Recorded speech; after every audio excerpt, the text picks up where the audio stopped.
তোমাদের নবী নাকি মেরাজ গিয়েছিল, তোমাদের নবী নাকি 7 আসমান 7 জমিন ভ্রমণ করেছে, এই কথা কি তুমি শুনছো নাকি? না, আমি তো শুনি নাই। তখন এই কাফের আবু বকর বলতেছে যে এই কথা কি নবী আলাইহিস সালাতু ওয়াস সালাম বলেছেন? বলে হ্যাঁ, তোমাদের নবী বলেছে।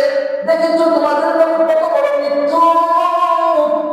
এই কথা যখন বলল, আবু বকর রাদিয়াল্লাহু তাআলা বলে যে এই কথা যদি আমার নবীর জবান দিয়ে বের হয়ে থাকে তাহলে আমি আবু বকর বিশ্বাস করি, আমি আবু বকর এটা মানি যে আল্লাহ রাসূল 7 আসমান 7 জমিন ভ্রমণ করেছে। এটার নাম হচ্ছে ঈমান, আর এটার নাম হচ্ছে ইয়াকিন। সুতরাং আপনাকে আমাকে আল্লাহ তাআলা ঈমানের জন্য বানাইছে, এত কিছু খুশাখুশির জন্য বানায় নাই। খুশাখুশির অভ্যাস ছিল মুনাফিকের। খুশাখুশির অভ্যাস কার?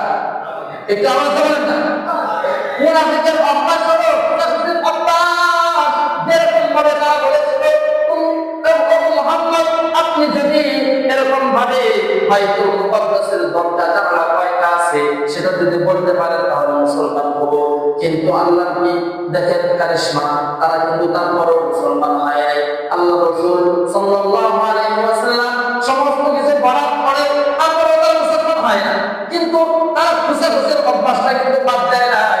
তারা দেখেন ঠিকই আল্লাহ রাসূলকে খুশা মেরে বলে দিল যে বাইতুল মুকাদ্দাসের কয়টা জানালা আছে, কয়টা দরজা আছে সেটা আপনি আমাদেরকে বলেন, তাহলে আমরা বিশ্বাস করবো আপনার মেরাজ হয়েছে। কথা বুঝেন নি? এই জন্য মুহতারাম হাজিরিন, এরকম খুশাখুশির অভ্যাস যাদের অন্তরের ভিতরে আছে বুঝে নেবেন আপনার আমার অন্তরের ভিতরে মুনাফিকি আছে। এই মুনাফিকি বাইর করতে হবে, সচ্চা ঈমান অন্তরের ভিতরে আনতে হবে।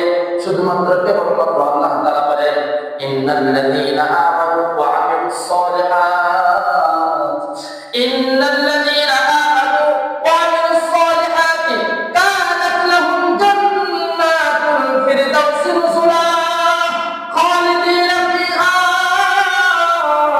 লা ইয়াবগুনা আনহা আবাদা।